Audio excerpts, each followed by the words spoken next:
go out and buy some just yet. Plus, blood donations are critical in December. What the Red Cross plans to do about it in Athens. And in sports, it's a jam-packed day of TVC basketball. Newswatch starts right now.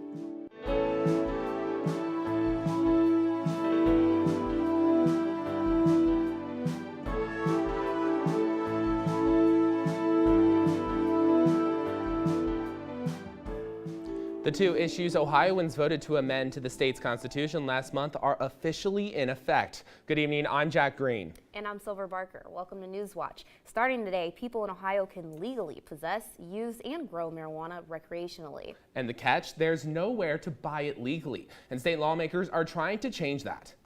Yesterday afternoon, senators overwhelmingly approved changes made to Issue 1 hours before the law took effect. The Senate's proposed changes would allow 6 homegrown plants per individual or 12 plants per household, a strict THC content limit, and a 15% tax. It would also add a process for immediate expungement of marijuana possession convictions for those that request them, and allows medical dispensaries to sell to non-medical adult use customers within 90 days. Now, Governor Mike DeWine is urging the House to quickly pass those changes, saying he didn't like all of it, especially the homegrown provision.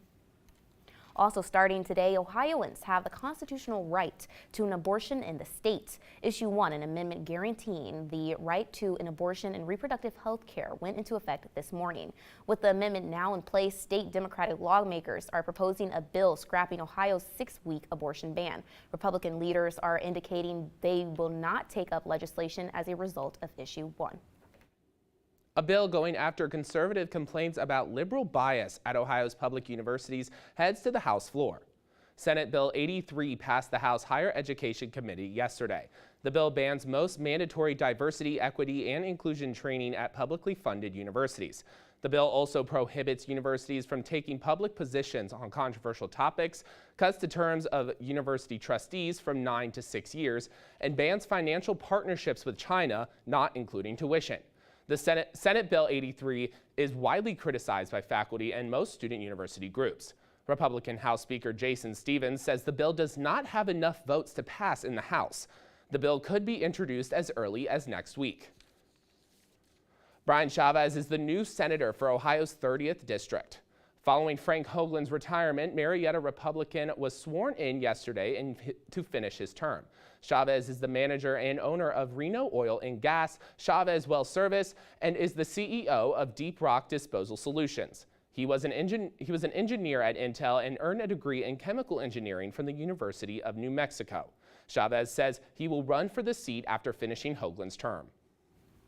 It's been almost a year since the toxic train derailment in East Palestine. Now the rail company is planning to stop providing aid to families who left the area. Norfolk Southern says this February the company will stop providing the relocation aid. The railroad company says fewer than 100 households are still receiving the aid, and most people have returned home. The railroad says they have committed more than $100 million in aid to help families that had to move because of the disaster. Altogether, the February derailment has costed Norfolk Southern nearly $1 billion. The days of changing your clocks back an hour may soon come to an end. Ohio lawmakers voted to ask Congress to make daylight saving time permanent. The resolution passed by the House urging Congress to enact the Sunshine Uniformity Act of 2023. The resolution passed with a 64-19 vote yesterday. It still needs the Senate's approval before it heads to Governor Mike DeWine. As of right now, Arizona and Hawaii are the only states with permanent time. Good evening, Athens. Currently here it is 44 degrees with clear skies, and we're going to have some light winds from our south at 3 miles per hour. And currently throughout the entire day today, we have seen some beautiful, beautiful clear skies, but we did see some clouds earlier this morning. But once we hit those afternoon hours, you can see those clouds seemingly disappear like magic, and that magic is high pressure.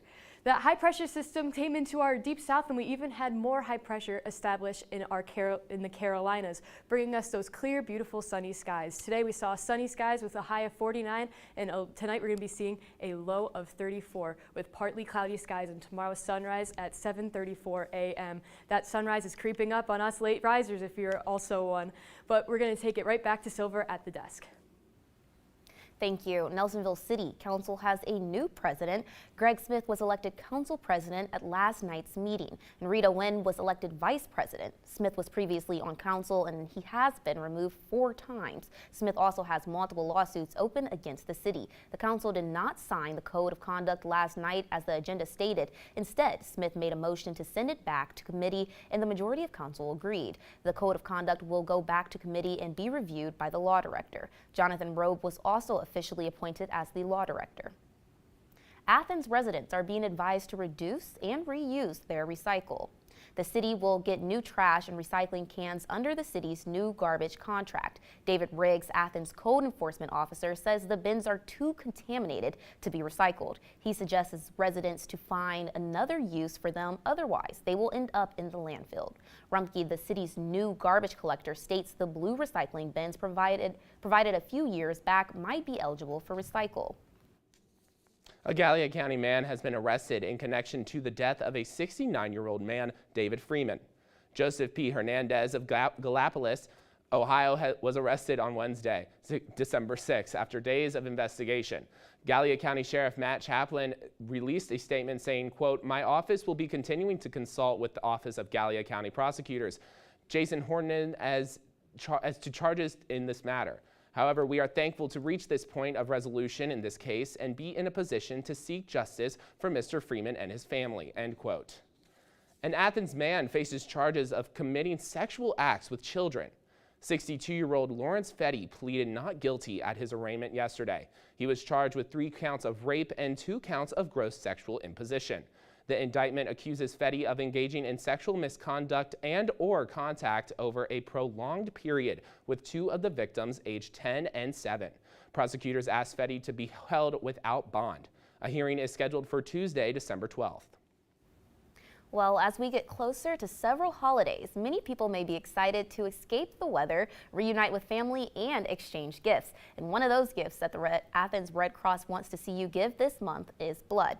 According to Athens Red Cross account manager Jordan Staley, December is the most critical month for blood drives here in Athens. 63% of Athens County is eligible to donate blood, but only 3% do. Staley says even less than that usually donates blood in December. The Red Cross needs 391 units of blood for the month of December. They plan to reward people this month who meet their goals when hosting blood drives with a $100 Amazon gift card.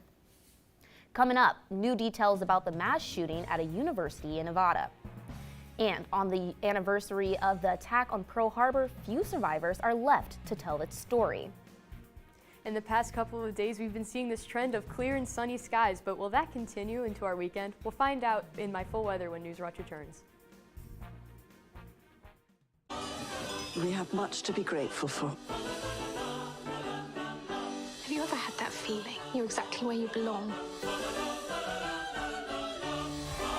May we all keep the meaning of the season within our hearts. Happy Christmas.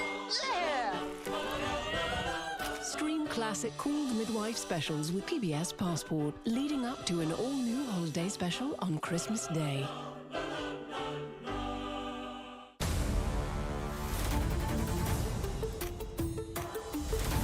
I'm Billie Jean King. Women's sports changed the whole world. With your voice, you leading the way. The greatest mystery that Agatha Christie ever created was herself. What do you suppose it's like falling down a rabbit hole? We have much to be grateful for.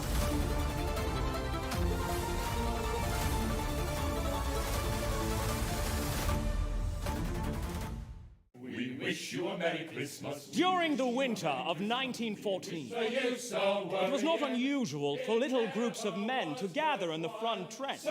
Songs from one line floated to the trenches on the other side. In the middle of the war, we had ourselves a Merry Christmas. Saturday at 11 on WOUB.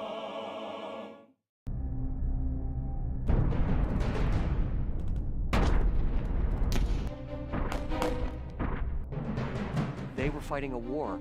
These people had suffered greatly under the Germans. They needed some downtime. Harry was thinking of maybe having a Christmas party. The people in Wills felt they had to pay honor to these soldiers, and to this day they have.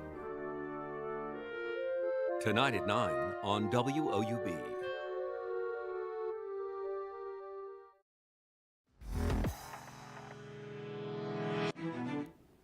Law enforcement and state officials in Nevada are sharing more details about the deadly mass shooting at the University of Nevada, Las Vegas. 3 people were killed and another critically wounded. In remembrance of the young lives lost this month, Laura Geary has more. Flags at half-staff waved over the campus of the University of Nevada, Las Vegas Thursday morning. The city, still scarred from a concert mass shooting in 2017 where more than 50 people died, is dealing with another day after. This time, a deadly mass shooting on the UNLV campus Wednesday. I jumped up on the toilet trying to make sure my feet aren't shown, and I heard the gunman and I was just freaking out, crying. The shooter, killed by responding officers, was identified to CNN by law enforcement sources Thursday as Anthony Polito, a career college professor in his 60s. The same sources say a possible motive is Polito applied for a job at UNLV but didn't get it. The deadly incident marks the 632nd mass shooting this year, according to the Gun Violence Archive. And it's the 80th school shooting of 2023, the highest yearly mark since CNN started tracking this data in 2008. All of this comes as the 11th anniversary of the Sandy Hook school shooting in Newtown, Connecticut approaches, where 20 children and 6 adults were gunned down in 2012. Some congressional members joining Sandy Hook families Thursday to remember the victims. If you change the laws of the nation, you save lives. That if you continue to change the laws of the nation, you save even more lives. None of this is theoretical. This is a moral imperative, not just a political obligation. It is a moral duty for this country to stop gun violence. I'm Laura Aguirre reporting. Senators Blumenthal and Murphy praised the signing of the bipartisan Safer Communities Act, signed over a year ago. Lawmakers say it doesn't stop easy access to weapons as their work continues. Billions of dollars in U.S. aid to Israel and Ukraine is looking more uncertain than before. Senate Republicans blocked an emergency spending bill last night, demanding to get tougher immigration measures at the southern border. But time is running out as the congressional calendar is coming to a close. Mike Valerio shows us how the issue is reverberating from Congress to the campaign trail.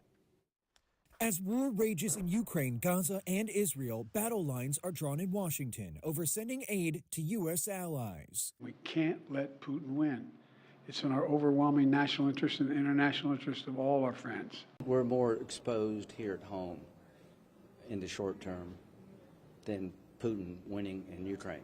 This central sticking point, Republicans are demanding the security package for Israel and Ukraine also include immigration changes and tougher security measures for the U.S.-Mexico border. Listen, there's lots of extraneous policy that I want passed as well. I support changes in our gun laws to make sure that we don't have any more mass shootings like we just saw at UNLV. But I'm not demanding that my list of proposals on guns be enacted into law in order to save Europe from Vladimir Putin. On the GOP presidential primary debate stage, former U.S. Ambassador to the United Nations, Nikki Haley, argued the U.S. must continue to deliver aid to key allies as a matter of global security. The one way that we keep China from going into Taiwan is, one, make sure that we win in Ukraine. The question now, will an aid package make it out of Congress this year? With lawmakers currently set to adjourn next week, Republican Senator Shelley Moore Capito said Congress will find a way forward to pass the aid bill. Definitely think it's important,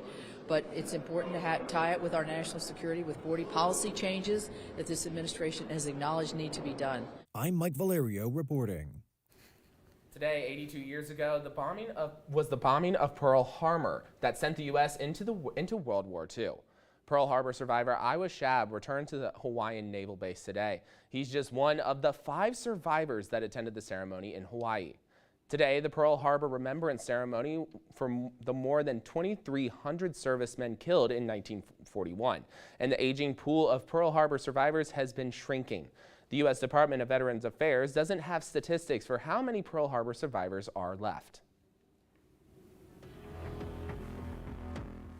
Good evening, Athens, and we've been seeing some beautiful clear skies today, but earlier this morning we did see some clouds, but those did disappear by the time our afternoon hit, and that's because of that high pressure system to our south. And that's going to keep giving us some clear, beautiful skies, but that's going to go away soon. But right now here in Athens, it is 44 degrees with our clear skies and light winds from our south at 3 miles per hour.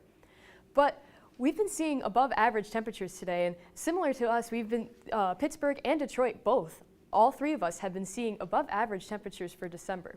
Speaking of today, we saw some sunny skies and a high of 49 and a low of 34. But we actually exceeded that high of 49, and we can see that a little better with our local temps for the past 24 hours. We hit our supposed high of 49 today at about 2 p.m. But once we hit 4 p.m. today, about an hour before our sunset, we actually hit 54. With our sunset being over an hour ago at 5:06 p.m., tonight's overnight low is quickly approaching 34 degrees tonight with partly cloudy skies, and tomorrow's sunrise at 7:34 a.m. But tomorrow we're going to be seeing something similar to today, just a little cloudier and a little warmer. Mostly sunny skies with a high of 58 and a low of 43. But what we're also going to be seeing tomorrow is that high pressure system move out of our area. You can kind of see it down here still a little bit in Georgia, but by tomorrow night, we're going to have it all the way out to our coast with this low pressure system coming into our area, bringing us, unfortunately, a rainy weekend with rain coming in from our west. Like I said before, tomorrow is going to be our last day of sun before our rainy weekend. Mostly sunny skies, high of 58, low of 43. But we're also going to be seeing 70% chance of showers with a high of 62 and a low of 41. And Sunday we're going to be seeing much of the same, 90% chance of showers with a high of 50 and a low of 27. But of course, right when our weekend ends and our work week begins, we're going to be seeing those sunny skies come right back into our area. But that's it for full weather. We'll take it back to Silver. Thanks, Lexi. Well, it's the season of giving, but sometimes it's a struggle to find the perfect present for the seniors in your life. So how about giving a gift that can help keep them safe? Mandy Gaither has a gift list that can help brighten a senior's life even after the holidays. This holiday season, give the gift that keeps on giving to the seniors in your life.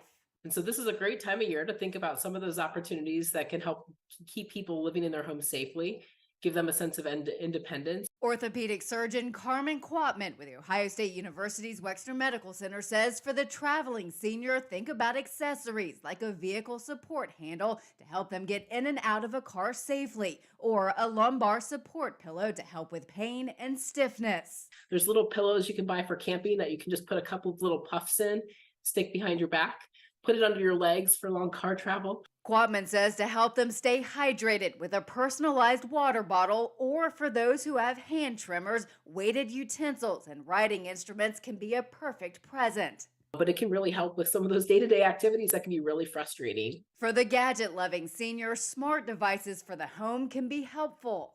Beyond music or making a quick order, they can be great for setting timers for medications. They can be great for helping someone who struggles to dial on their phone if they have arthritis or have different difficulties with technology. Finally, Quatman says a ride service gift card for Uber or Lyft can empower adults. Transportation is a key to feeling like you're mobile in your community. For Health Minute, I'm Mandy Gaither. Now, the doctor says home safety gadgets are also a good idea. She says fire blankets and small fire extinguishing canisters can make good functional presents as well. Next in sports, TVC basketball is back in full swing. That story's still ahead. And for the latest from Newswatch, check us out on Instagram, Twitter, and YouTube.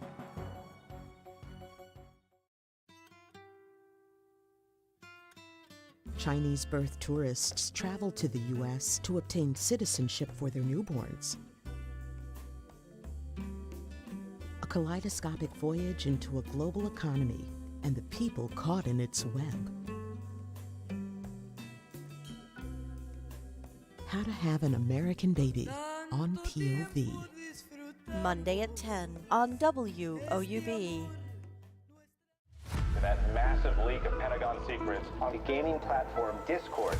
talking to Jack's friends. The internet was a huge part of his life. We spoke about conspiracies and how we distrusted government. Should the military vetting process have caught all of these aspects of his personality? The vetting system is pretty robust, but it's not perfect. There were countless missed opportunities, and as a result, we have one of the worst leak cases in modern times. Tuesday at 10 on WOUB. In this line of work, it's important to remind oneself there is some beauty in the world. Put your feet up a minute. Take me! Harriet! Things I do for you. It's showtime. Have you finished? No. Cup of tea. Splendid idea. Well, this is all proving rather cozy, isn't it? I like it. Of course.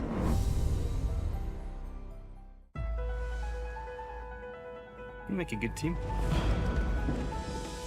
As long as we're together, it's perfect. Surviving Siegfried. You're the most ridiculous creature. I hope you're referring to the dog. I'm not going to give up on you. Don't give up on me either. Dreams do come true. Hey, lad? Seems they do. Sunday at 9 on WOUB.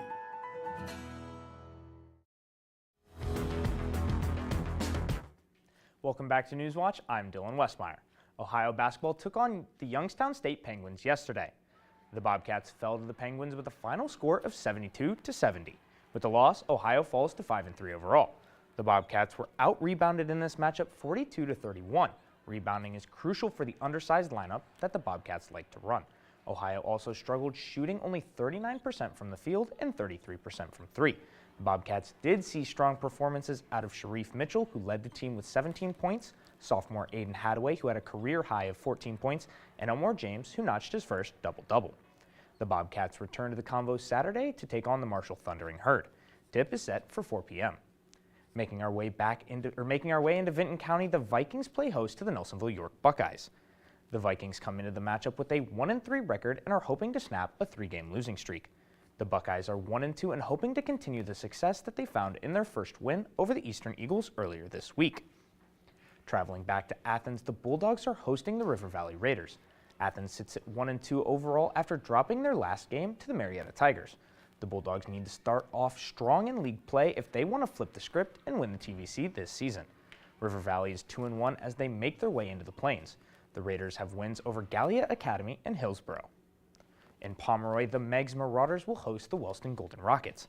The Marauders are 1-1 on the season and coming off a 10-day break after falling to the Belpre Golden Eagles on November 27th. Wellston is on a 3-game hot streak after dropping their first game of the season, beating Southern, Oak Hill, and Miller. Staying in Athens County, the Alexander Spartans traveled to Logan to take on the Chieftains. The Spartans are the only TVC Ohio team not taking on a league opponent tonight. Alexander sits at 1-2 coming off a loss against Federal Hocking. Logan is 1-3 and have 2 losses, a 24-point loss to the Warren Warriors and a 1-point nail-biter against Pickerington Central. Moving over to the TVC Hocking, the Waterford Wildcats travel to take on the Southern Tornadoes. The Wildcats are 1-0 on the season with a win over the Eastern Eagles and are hoping to start off their run for a 4th consecutive league title with a 2nd win over a TVC Hocking opponent. Southern is still winless on the season with a 0-1 league record and are 0-3 overall. In Stewart, the Federal Hocking Lancers host crosstown rivals, the Eastern Eagles. The Lancers are 3-1 and 0-1 in league play with a loss to the Belpre Golden Eagles. Federal Hocking is hoping to get their first conference win of the season. And on the other hand, the Eagles are searching for their first win altogether as they are on a 5-game skid. In the final game of tonight, the Trimble Tomcats travel to Belpre to take on the Golden Eagles. The Tomcats are 2-0 and 1-0 in league play with a win over the Southern Tornadoes. Belpre is 2-1 on the season and 1-0 in conference play with a win over the Federal Hocking Lancers. Both teams are looking to keep their perfect league record, in hopes of dethroning Waterford. For more TVC basketball content, check out Hardwood Heroes. Yeah, that all sounds great. Thank you so much, Dylan. But are you graduating? I am. So this is my last show on WOUB, and after tonight, I graduate on the 16th, and from there I head to grad school up at John Carroll University, where I'll be studying sports leadership, and I'll also be playing collegiate tennis there. Along with that, I am the new paid assistant coach at St. Vincent St. Mary's. Oh, we're looking forward to all of that. Yeah, looking forward to you playing tennis. Absolutely, congrats on that. But still ahead, it's beginning to look a lot like Christmas at the West Virginia State Capitol building. But first, here's a look at what's coming up tonight on your public television station. The very, very first time I got to go watch Dog Team, and when he pulled the hook, I'll never forget the tear that went off my face. Anytime I said G, or hot, or straight, they'd be like, You're pretty tough sled dog for a shy little girl. I want to go as far as it's still fun. Sunday at 11 on WOUB. Did you know that you can donate property to WOUB Public Media? I'm WOUB Community Engagement and Membership Manager, Sherry Russo.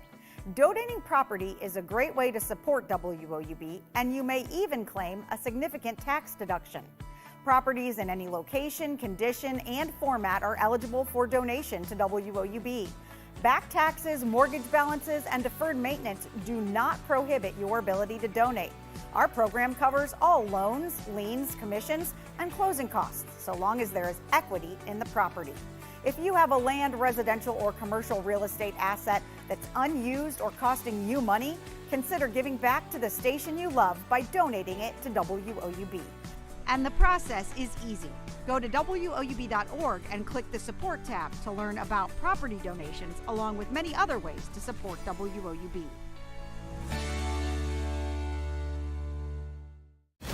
This is Canada, where dramatic landscapes are home to equally dramatic survival stories. For the creatures here, timing is everything. The difference between life and death, and the secret to success in this wild north. Wednesday at 8 on WOUB.